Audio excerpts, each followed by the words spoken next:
Atop the hierarchy of intelligences or souls is God. He's more intelligent than all other intelligences. Because of his preeminent intelligence, God possesses all things, and all things are subject to his will. Intelligence and the light of Christ follow the law of decree.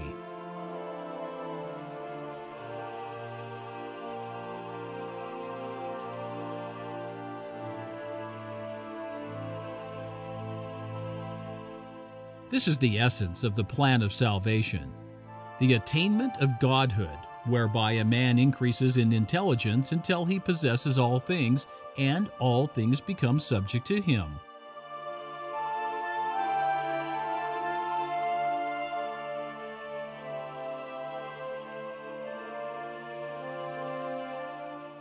Therefore, there is a power structure among conscious beings and intelligences.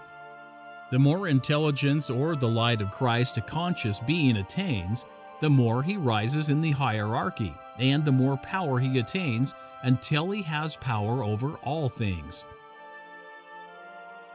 Now, we have pointed out earlier that there is a moral structure to the universe. Consciousness and the light of Christ are able to discern the opposites within the moral structure, between the good and the bad.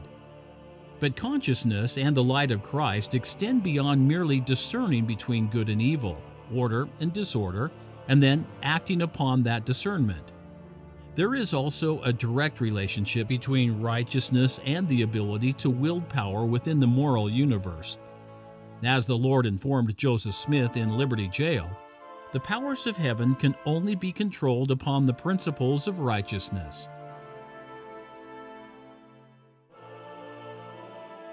Righteousness, as it was used in Joseph's time, referred to purity and the strict conformity to divine law. Sin, on the other hand, is the willful violation of divine law. In order to attain the status of godhood and achieve ultimate power over all things, a man must be purified from all sin, or, in other words, perfectly conform to divine law.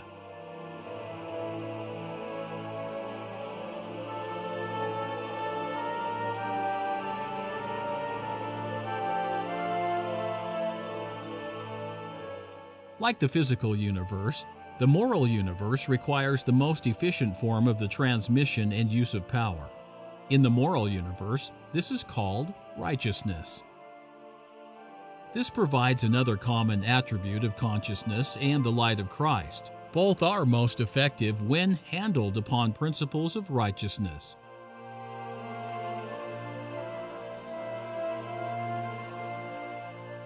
In the magical world and in the realm of the gospel, lower intelligences can access the power of higher intelligences.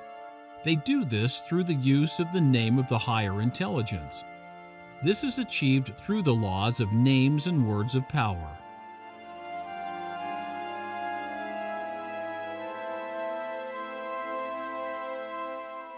In other words, the name of a higher being becomes a word of power.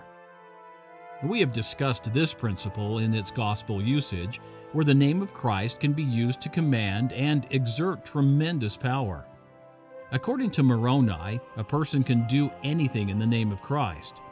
The promise extends to all, member and non-member alike.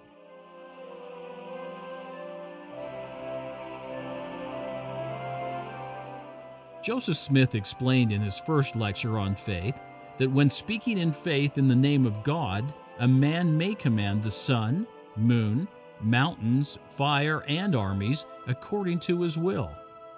Death can even be overturned.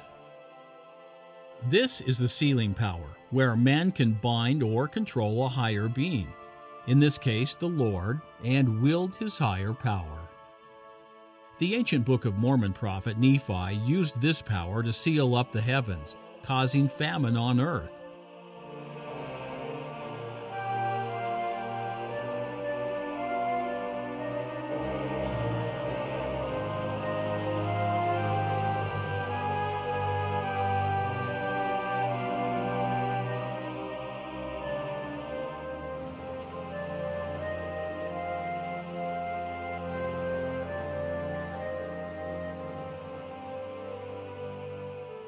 The principle is this: one conscious being, or one with the light of Christ, can exercise the power of another, higher being by using that higher being's name.